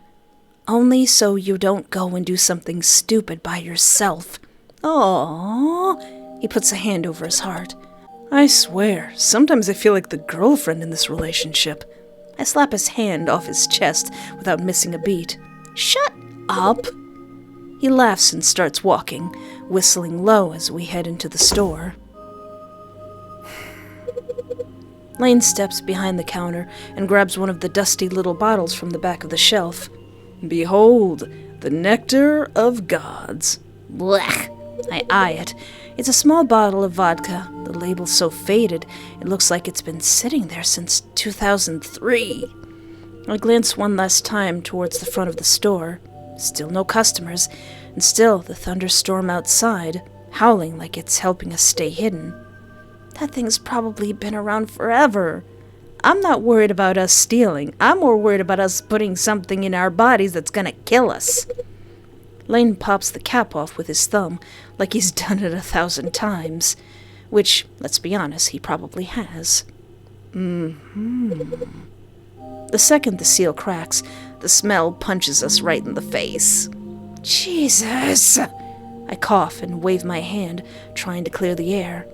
You seriously drink this? I used to pour worse stuff for people who begged for it. What? I frown. Don't worry about it. He hands me the bottle, that usual cocky smirk plastered on his face. Drink, coward. Nah. I take it from him while giving him a fake smile. But the second it gets too close to my face, I wrinkle my nose and gag a little at the smell. Ugh. Jeez. Lane watches me, leaning on his elbows with way too much excitement. I hesitate, but tilt it towards my mouth anyway. Swallow it like a good girl. Okay, now I'm gonna smack you. I stop, the bottle hovering against my lower lip, and raise an eyebrow at him. My voice echoes slightly inside the glass as I growl. Screw you, Lane. Then, I take my first sip. Blech. I'm dying. I'm dead. You have poisoned me. Put me in my coffin. It's fluffing awful, and way worse than I expected. It burns down my throat and makes my eyes water a bit. I cough so hard I feel my brain shake in my skull. Of course, Lane's already laughing. He's hunched over like he can't breathe. Holy crap! You look like you just drank straight acid. Because I did, probably, I say, wiping my mouth. One sip and you're crying. That's actually adorable. I'm not crying, I'm reacting. You're blushing, too. I swipe my tongue over my lips before answering, trying to wipe away the burn. My face is just warm because of your darn drink. You sure it's not because I said, good girl? Not from you, Lane. Not right now, at least. I roll my eyes and take another sip to just shut him up. It's still disgusting, but I kind of like that it shuts up my thoughts. I see Lane raising his pierced eyebrow through the bottle. Okay, slow down, Espoir. But I don't stop. I take another sip, just to tee him off a little bit more. The burn is still there, but it's less shocking now. Uh-oh. My throat is already adapting to the punishment. I tilt the bottle again. Hey, easy there, he barks. You're not trying to prove you have a liver. I wave him off and sip again. That's it. He steps closer and plucks the bottle straight from my hands. Hey, that's my good time juice. He holds it out of reach like I'm a toddler. You're done, he barks. You're done. I was halfway, I bark back. You were halfway to showing your tits to the security cameras. I laugh, then blink at him. I'm supposed to drink half, I answer while wiping my mouth with my sleeve. You've had like a third of your blood volume. Calm down. I cross my arms. You said yeah. Since when do you care if I flash a security camera, though? His eyes snap up to meet mine. I don't care. You could flash the whole store, make out with every customer for all I give a crap, but don't do it under the influence of that. Well, that's weird, coming from Lane. For all your bravado, for all your hubris, for all your jokes, Lane still cares. He still has a soul. Are you actually being nice? He makes a face like I just kicked his ego. Nice? He repeats. Ew. If you think this is me being nice, you're way drunker than I thought. You can't hide it now. We see you, Lane. We cracked you open, and we saw that vulnerable little inner Lane that's hiding in there. Behind all that masculinity, we see him. He's in there. I lean lazily against the counter and push my hair back, smirking because I'm not buying it. So now you're breaking the dare rules. Yeah. The new rule is I drink the rest. I fold my arms. You just don't want me to outdrink you. Nope. I just don't want your nipples on aisle cam too. I laugh, despite myself, watching him shake the bottle and rest it against his mouth. Time for me to make this my thing. Time for me to make this thing my biscuit, he mutters. I already drank most of it. And then takes a long sip, way bigger than mine. Ugh. It tastes just like your spit. Lane, how do you know what my spit tastes like? He smirks, takes another deep sip, and swallows without blinking. Delicious, he adds just after. What the heck is wrong with you? The bottle clinks softly as he taps it against his thigh. What? I just give him that tired look that says, I know you think you're funny, but you're really not, as an answer. Without breaking eye contact, he raises the bottle again and takes another sip, deliberately slower this time. He's clearly trying to show off, but this one hits harder. I see it in his blue eyes. I blink, and Lane turns away, coughing so hard his shoulders jerk. Oh, honey! I reach over to pat his back, purely out of politeness so I don't start laughing at him. You dying, tough guy? He waves a hand as he chokes. No, I'm great. You're literally choking. Lane lets out another rough cough, his hand clutched over his chest. I feel like the devil throat effed me. I burst out laughing, now rubbing his back. That crap burns. And you called that crap your biscuit like 2 minutes ago. My bad. He takes another tiny sip, winces, and immediately sets the bottle back down.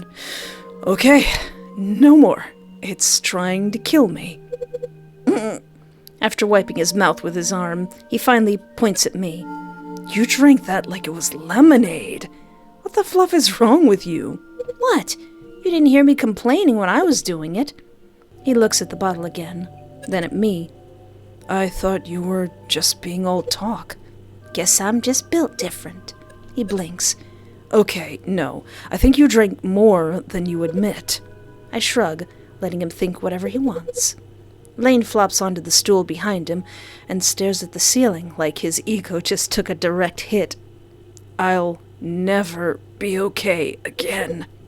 I laugh, which makes him smirk even if he's still a little red in the face. He leans back and fans his shirt like it's hot.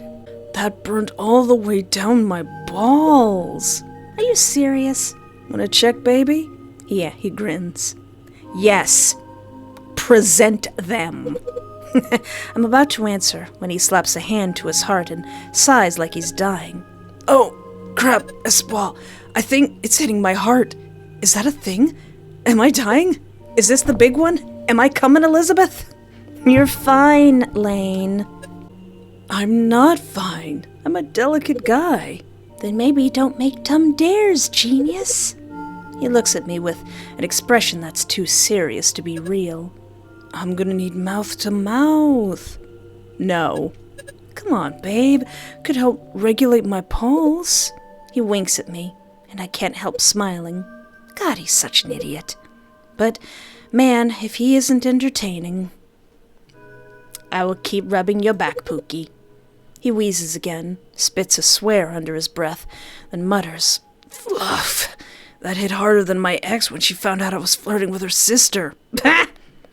I'm still rubbing his back in small circles now. It's kind of pathetic how grateful he looks for it, even if he's pretending not to be. Eventually, he just lies down flat on the floor. Oh, like the cold tile's gonna magically cool the alcohol out of his bloodstream or something. I just stare down at him. You think I'm in my feminine era? No, you're not, I say flatly. Not a single girl I know would willingly lie down on a dusty floor that hasn't even been mopped yet, Lane. His eyes flick to mine, and he lifts his hand lazily while imitating a girl voice. Oh, no, I can't, my hair. You're ridiculous. He smiles and props one hand behind his head and lets the other rest on his stomach, now looking at the ceiling. I used to do this kind of crap with that ex. We'd drink crap vodka and pretend it was healing. What, like therapy? Kinda, he shrugs. She was into crystals and horoscopes and said drinking under a full moon was a ritual. That chick was dumb as fluff. Hey, I too like zodiacs and pretty rocks. I raised an eyebrow, but you still went along with that. Hey, she was hot and smelled like coconut oil and weed. I'd have eaten dirt if she told me it aligned my chakras. That's concerning, honestly. Nah, she's the one who made me start, writing crap down sometimes. I blink. I wasn't expecting that. You journal? Dumb notes in my phone when I can't sleep, or when I'm ticked. I almost laugh. That's surprising from you, actually. He covers his face with one arm. I hate that I told you. You hate that I know you have feelings? Yeah, I worked really hard to seem like I don't. You're not doing great, babe, I say, throwing the word back at him in the same cocky tone he always uses on me. He chuckles, dragging the arm away from his face.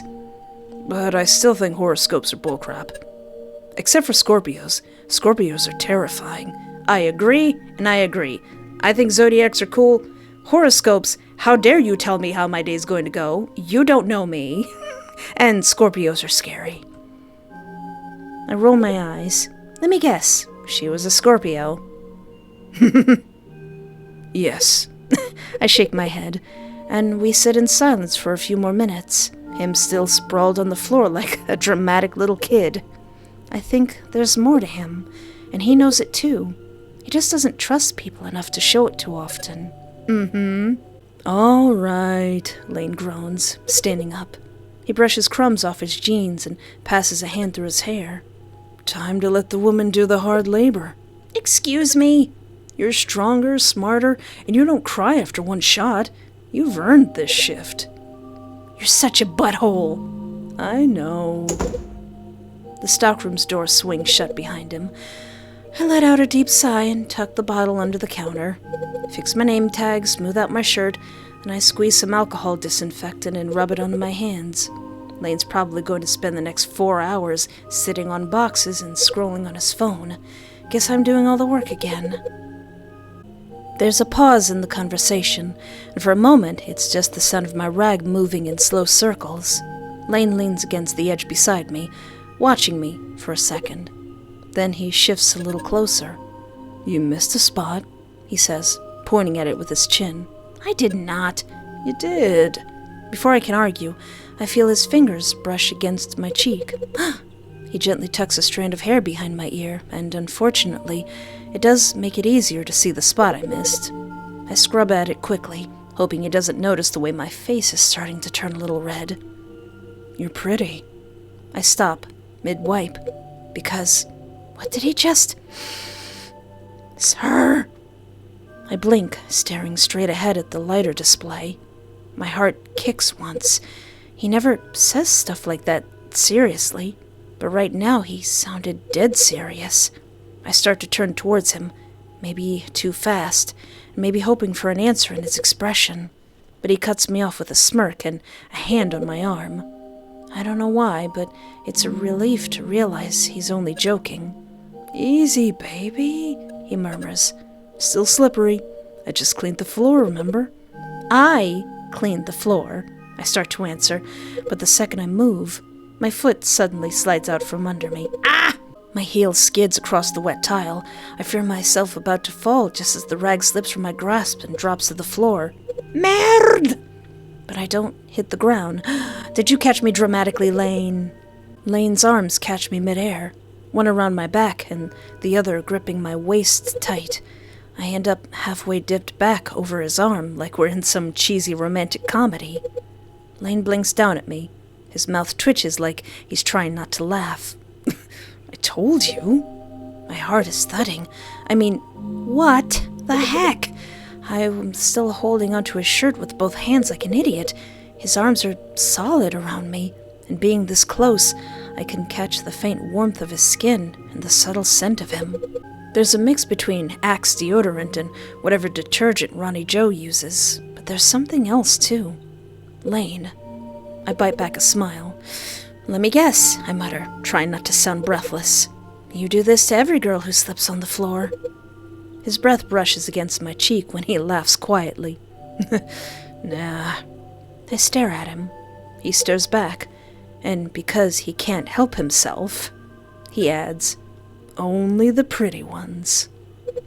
Just, you try to find a way to ruin it, but you can't ruin it. I realize after a few seconds that he hasn't moved, and neither have I. My face is maybe 6 inches from his, and I can feel his fingers press a little tighter, like he's making sure I stay there. Well, I say finally, you can let go now. He tilts his head slightly. What? You can let go, I repeat. He blinks like he genuinely doesn't understand. Unless you plan on holding me like that all night. He smirks. Maybe I do. What? Besides, I feel his hand slide a little lower down my back. Just barely. You look good down there. I narrow my eyes at him. You don't. Liar, he says, leaning in. Really leaning in. Like a guy who knows exactly how close he can get without crossing a line. Now, this is the part where we kiss. I blink up at him. Okay, that's new. I let out a breath and try to shift, but he holds firm. I am not kissing you. Not even a little one on the cheek. I mean, if we don't kiss, the moment gets kind of weird. Oh my God, Lane! He cuts me off without a word, not with a kiss, just a step closer, close enough that my chest presses right up against his. I shoot him a look, and he doesn't even bother pretending it wasn't intentional. So I plant both hands on his chest and push him back. Lane! He takes a few seconds to stare at my face before answering, like he's trying to cluck how much of this I'll let him get away with. Get off. No. I blink. What? I like how it feels. I open my mouth to fire back, but... The automatic doors slide open. I freeze, and Lane's face shifts immediately. This time, I really shove him back with both hands, making him stumble a step away. He backs up with a laugh, throwing his hands in the air dramatically. All right. I was just being gentle. Let me romance you, woman. I smooth my shirt as he picks up the disinfectant rag like nothing happened. You're an idiot. You just have bad tastes in men. Yeah, and he's literally the one saying it. Yeah, I do, and yeah, you are. But don't flatter yourself, princess. You're not the only pretty face I've pinned to a counter. Did he seriously just say that? You see, the thing is, you're trying to make me hate you, you're trying to be scumbaggy, but I've already seen inside you. I've already seen your soul. I pretend being busy, brushing my palms on my jeans. Oh, for really? His voice is suddenly so different. Is it BB? I start to ask what he's talking about, but before I can get a word out, he straightens up, blue eyes locking onto something behind me. Here comes that guy. A chill prickles at the back of my neck. Who? I blink, confused, and turn. BB! I shift awkwardly where I stand, trying to figure out what to do. Offer help? Ask what he needs? But Lane doesn't give me the chance. Lane! He stops just a few feet from the biker now, close enough I can feel the tension between the two men. I know it's gotta suck, standing outside watching me and her get close, like some sad little creep who missed the school dance and is jerking off behind the bleachers. Lane! Stop! I flinch. He's gone too far now, and he's still not stopping. Jeez, the biker still doesn't move, doesn't say a word either. It's unsettling, and that only makes Lane worse. Some of us actually work here, he mutters. Don't just stand around breathing heavy behind helmets like serial killers, or whatever the heck this is. I narrow my eyes, glancing at the biker again. He lowers his head slightly, just enough that I know he's looking straight at Lane. Jealous? Oh! The room freezes. Lane blinks, and I swear the temperature in the store just dropped 10 degrees. Then Lane barks out a disbelieving laugh. What? My fingers tighten around the edge of the counter. Meld. I should say something, anything, but my tongue sticks to the roof of my mouth. Stop, please, both of you! But neither of them pays me any attention. And I have a feeling the biker came for me. Lane has the same feeling, because just as the biker moves again, taking one more step closer, Lane suddenly shifts and steps in, right in front of him. So, you hit a shop? Or stare at people's girlfriends? Lane? Laneford? Ellipses. Move. Oh, he speaks again. Must be my lucky night. What are you gonna do? Breathe harder? As if to mock him, that's exactly what the biker does. His breath comes sharp and irritated, like he's daring Lane to say more. And for the first time, something flashes in the blue eyes of Lane, like he's finally realizing that maybe this isn't just some dumb staring contest. Like maybe this guy isn't just some weird loner. Maybe he's something else. You think being mysterious makes your dick bigger? It only makes you fluffing pathetic. Smirk quietly at Lane's joke. Smirk. I glance at Lane and, I don't know, maybe it's the ridiculousness of the whole thing, but my lips tug into a smile. I'm sorry, BB. Nothing huge, just a twitch of amusement. Don't get cocky, Lane. Lane sees it. See? She thinks I'm funny. He says it louder than he needs to, grinning like he just won a gold medal, then softer, just for me. You always smile like that when I make fun of your secret admirer. I roll my eyes and look over at the biker. I feel his eyes lock onto mine from beneath that dripping helmet, and I go still for a second, because he definitely saw that smile. I don't know why it feels like I just stepped on something fragile, but the way he's looking at me now, it's not cold, it's not angry, it's hurt. Look, BB. I was all on your side when this first started, but then you started like being all creepy and kind of forceful near the end of the last video. That's peering in and seeing your soul, and I think you might be like BB might not be like, oh, he's a red flag. He might be he's a red flag. Like a dog that got kicked and isn't sure whether to bite or walk away. Aw, heck no, you're not seriously gonna use that puppy dog look, are you? He points at the biker with a grimace, like he couldn't believe what he's seeing. Hate to break it to you, man, but you're not the silent, misunderstood love interest in this story. The biker just watches him, trying to decide whether Lane's even worth replying to. And that, I think, ticks Lane off more than anything. I talk when it's worth it. Good. Then shut the fluff up. I freeze for a second, eyebrows pulling together. I swear, you float around like a wimp, never saying a thing. Boo-hoo, bro. Lane keeps smirking, like he doesn't care. Lane, I'm trying to be on your side, but you're going to get yourself killed, and then I will be sad. But his tongue keeps flicking across his back molars, the way it does when he's ticked. So what is it, huh? He asks. You thought you had a chance, didn't you? That being the quiet guy would make her fall into your lap? Cute. Real cute. Should have known that crap doesn't work in real life, because I think we both know who she ended up with. Listen, Lane, you're being awful confident. I mean, when this full game comes out, I'm still gonna go after BB first. You see how long it took me to get to your route? Sir, don't pat yourself on the back, sir. Biker Boy's shoulders twitch, like something inside him flinched before he could stop it. You mad? Lane raises an eyebrow, biting his bottom lip like he's holding back laughter. You look mad. If she wanted you, she'd be standing next to you, but she's not. 'Cause I'm working here, Lane. Man, at least pretend you've seen a woman before. I was wondering how the fluff someone like you could be with her.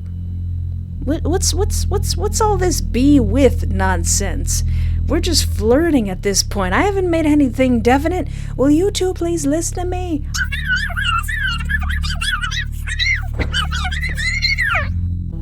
I feel my heart stop. You two, you should... Yo, baby girl swears. Who taught you that? Big words coming from the guy who follows her around like a dog. Better a dog that bites than a barker faking teeth he doesn't have. Oh! Lane steps in again. Careful with your words, man. Or what? Stickman's shaking just standing here. Stickman. Shut up. You walk around like your dick's worth something. Oh! BB, don't kill him. Don't kill him. I know you plan to, but BB, don't kill him. She hasn't complained. She hasn't even touched you. Give it time. Lane, don't tell me what to do. She thinks you're funny. That's it. At least she laughs with me. She's being polite. You joke till she's bored enough to pity F you. Fluff you, dude. You think she's gonna want you when she finds out how fluffed in the head you are? Lane, you have not heard me talk about my fictional husbands. I don't care if she wants me. I swallow. You're starting to scare me. Both of you. Then be scared. Ah! Oh, is he saying that to me? Ah! The heat in the store is suffocating. Not from the busted heater, not from the storm outside. Just from them. Okay, both of you are red flags. They keep going, and I feel like I'm stuck between a fire and something waiting to explode. Lane flinging words with that mouth of his. Biker Boy not speaking much, but every time he does respond, it's like the whole store tilts sideways for a second. I should say something, or do something, or leave. This is turning into something uglier. Right, I'm gonna reach out to Lane, but what if I try to speak to the biker? Can I quell this a little bit? I take a deep breath and turn towards him just a little. He notices immediately. Hey, I say, don't listen to him. He doesn't mean half of it. It's just, he's like that. His gaze flicks to the floor, then back at me. I don't know what's going on with him, but he looks at me like I just gave him back a reason. Lane barks out behind me. Back off, babe. He's not worth it. I look back at him, but he's not looking my way. He's locked onto Biker Boy, and for once, that actually worries me. Cat got your tongue again, baby girl? I've been wondering what's behind that helmet. Is it burn scars? Whole face messed up or something? 'Cause if I looked like you, I'd shut the fluff up too. You're loud. Lane snorts. No crap. Wanna shut me up? Lane, this is gonna turn into enemies to lovers. You keep talking like that. I've shut people up for less. The hairs on my arms lift, and Lane actually laughs. He throws his head back like it's the funniest thing he's ever heard all night. Yeah? Sure you have. Man, you don't scare anyone. You just look like you live in your mom's basement and fluff your fluffing bike. I mean, he's very passionate about his bike. I don't know if it goes that far. But then again, Lane, you do make a lot of right-hand jokes yourself. The biker doesn't react. At least, not outside. And you look like you've never been hit hard enough. Blech. The words are becoming more red. Tell them to calm down, tell them to stop. I don't know if any of these are gonna work. Stop? I think... What? The way you talk. You ever had your jaw dislocated with a tire iron? Pops like a soda tab. Lane pauses. So do I. Not because he's scared, but because it's such a fluffed up thing to say. What the fluff? Biker Boy's tone never changes. He looks at Lane dead in the eyes. Makes you rethink how often you run your fluffing mouth. Did you just threaten me? Fluff, you're really going full psycho now. I don't make threats. I wait for someone to earn it. Oof, that is... that's scary. Lane throws his hands up, laughing. Fluffing heck, this guy's gonna snap and kill someone. You should do something. Anything. They don't listen to you. Listen, you collective heads of Knuckle. Do you hear him? You're seriously fluffed in the head, man. You're nothing but noise. And when she sees you for what you are, she'll come back to me. You're assuming she was ever yours in the first place. Dude, you're just... Things getting red. Things getting redder. Completely fluffing. Obsessed. The biker exhales through his nose, and Lane jabs a thumb towards me without looking. Besides, you didn't say a darn word to her all shift, but now you're going deep with me? You sure you're not into me instead? Biker Boy leans forward slightly, just enough to make Lane's posture tighten, even if he doesn't even realize it. Aw, stop, I'm gonna blush. I should have fluffing crushed you the first time I saw you. Silence. Real silence. Stuff's getting red. Lane's jaw tightens, and for a second, his mouth opens like he's gonna say something cocky, but nothing comes out. What? Lane not speaking? Grab Lane's arm. Look at Biker Boy. Lane? I cross the threshold between them, placing myself between Lane. Stop it! We've work to do. Lane smirks. Work? This is work. I've been waiting all night to beat the crap out of this guy. Come on, you're the big bad biker boy, right? Tell me I've awakened the beast or some crap. No? It's embarrassing. Boys! Boys, please! Babe, is he always this quiet? Okay, I get it. I'd be mad too if I lost to a guy who naps in the fluffing stock room. I mean, what are you gonna do anyway? Give her a ride on your motorcycle and hope she falls for you on the way? I mean, yeah, he kinda does try that. Oh, you got something to say now? Or did you lose your tongue when I got hers instead? You know, you're raffling tickets you don't have, brother. Maybe you're just a fluffing idiot. Will you stop? Lane. Ain't that right, Espoir? Say it again. Well, Lane, we worked really hard. He's going to kill you. Here's my 2 weeks notice. 2 weeks ago, I'm leaving. I'm out. Bye. So I can take it from your fluffing mouth. If you insist. Espoir. Espoir, espoir, espoir. Espoir, espoir, espoir, espoir. You think he's gonna cast a fluffing spell now, or... I don't even see it happen. Lane's head snaps sideways with a crack of cartilage and skin. He stumbles back onto the counter, hitting it hard before sliding halfway down and catching himself. Blood runs immediately. Red, bright, and endless. I freeze in horror. Lane?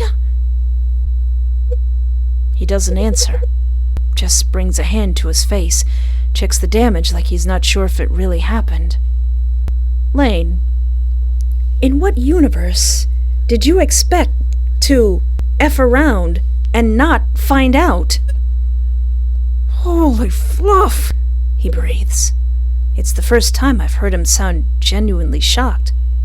I mean, you kinda started this, and even if you didn't start it, you really escalated it, honey bunch. It keeps coming. It drips over his lips, making his teeth red, down his chin, onto the floor. We work here, we have to clean that. Not bad. I'd rate it fluffing 7 out of 10. I don't know, I'd at least give that a 9. I decide to step towards him. Lane, are you... He waves me off, not even looking. Just a love tap. Hey. You think Espoir's gonna run into your arms 'cause you gave me a nose job? Nose job? Yes. Oh, boys. Want to talk with your fists? Don't do that, Lane. He'll kill you. You will lose. Sure. Come on. Hit me again. What? Suddenly, every single light in the store dies in one breath. Pitch black. I freeze. There's better not be shenanigans. I can't see them anymore. I can't see anything. No one says anything. All I hear is the echo of the two men breathing, and all that I smell is the iron stench of Lane's blood. I press my fingers to my lips like I can hold something in. Nausea or panic. I don't know which. My body knows before my mind does. This is not okay. Somewhere in the darkness, Biker Boy is still here. I feel him. I take a step back, but I bump into something. Maybe a cart, maybe nothing. The tiny sound I make is too loud in the silence, enough to snap Lane awake. He snorts through blood, a wet sound that makes his first words incomprehensible. Place really can't handle a little thunder. Lane! I try. It's a whisper, but I try. Where are you? Still here. You good? I swallow and nod before realizing he can't see it. Don't tell me you're scared of the dark.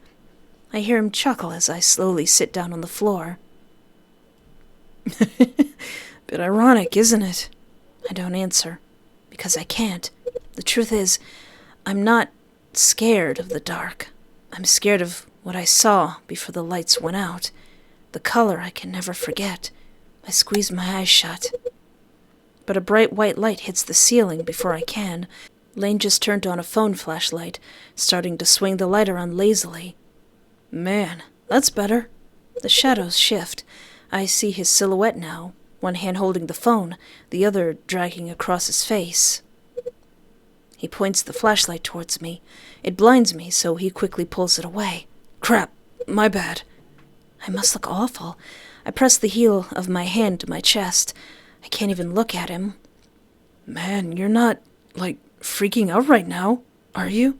Yes, I am freaking out right now. He crouches down, puts the flashlight face up on the floor, dimming the space. You're fine. Breathe. Something flickers across his face. Maybe he remembers what I told him earlier. Yes, he remembers. He's holding his apron against his face, trying to wipe off whatever's still bleeding. Now it's all smeared. Look, no blood. I nod. Can't believe that guy cracked me like that. Really? Really, you can't believe it. You can't believe it. You find that unbelievable. You're taunting that man, that big old biker man, who's taller than you, who's got skulls on his fists. And you didn't expect to get cracked in the face. Hope you enjoyed it. I finally glance at him. It's mostly gone now, just some red at the edge of his jaw. And Lane's got that look, like he's hoping I'll laugh, even if it's just a little. I mean, not every day you get to punch this pretty face. I roll my eyes. It shakes a little, but it breaks the spiral, and that seems to be enough for him.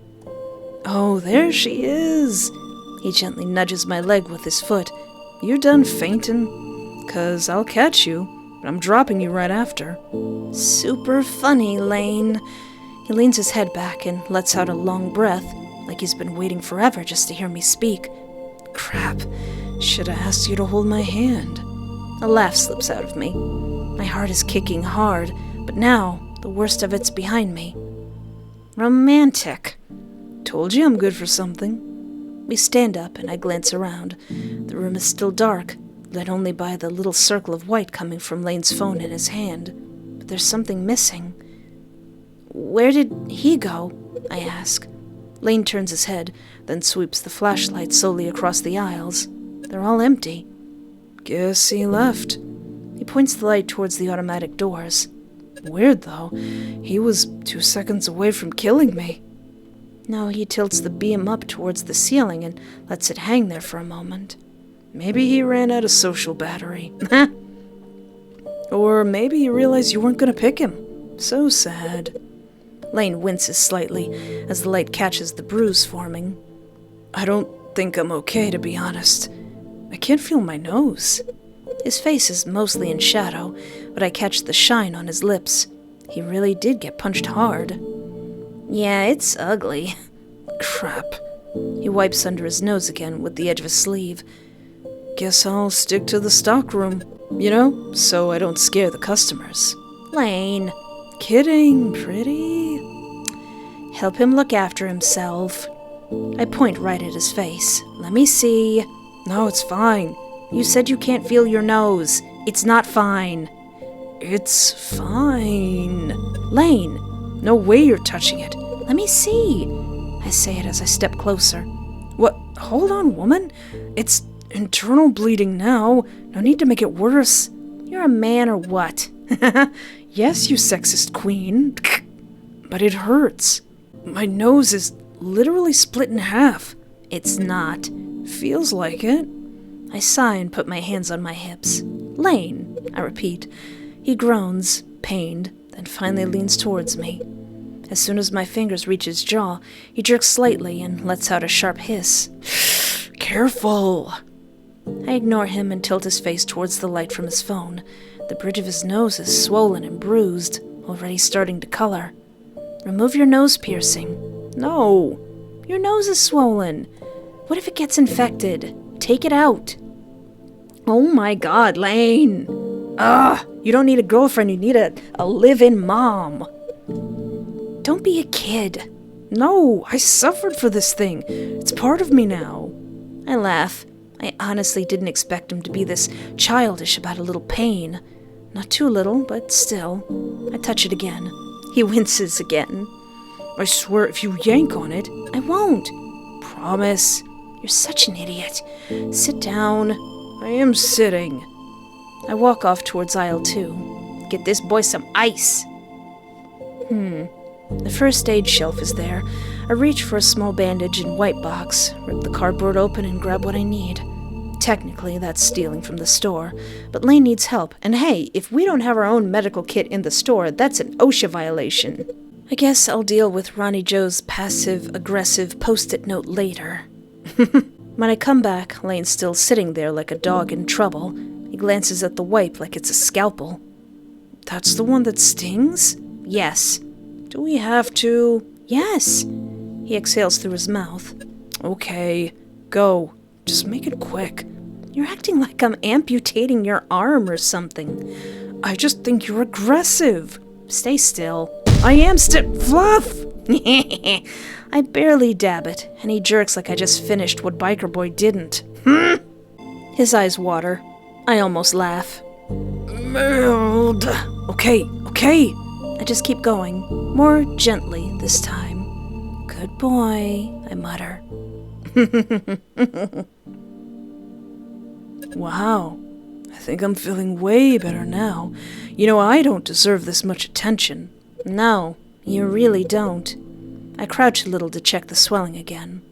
Don't worry, I won't tell RJ you stole from the store. Don't worry, I won't tell him you got your butt kicked. Oh, fair. Ooh, boy. But actually, RJ would love that.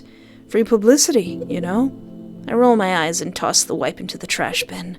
I stare at him for a second. And for the first time, he avoids my eyes. Aw, Lane. Man, the branches are branching. There's so many different interactions that could change based on your choices. So far, that was Lane's route of Big Bad Dog's Shift 2. Oh boy, that was a lot more than I was expecting. I don't hate Lane. At all. I don't hate him. I don't love him. I like him. He's okay. I can understand what the warning about his personality meant, 'cause that's how guys are sometimes. But you gotta peer into their soul and find the thing that all that bravado is hiding. But on that note, BB is kind of showing me that he's way more red flaggy than we might bargain for. That he might be dangerous in a whole other way. He may be like the scary yandere. When I say this game is the most has tension perfectly, this game does tension beautifully. Ugh, I feel like I'm there biting my fingernails in between them. I love it. I love it. I've never had tension this thick in a visual novel before. And hey, if you want to watch me play more amazing visual novels, feel free to look around my channel, and don't forget to like, subscribe, or interact in any way that's comfortable for you, because it helps YouTube show my videos to other people so they can see how crazy I am. To help my channel grow, and someday we'll make it to 100,000 subscribers. But until then, thank you so much for hanging out with me. Take care of yourself, have a great night, and remember, there is always hope.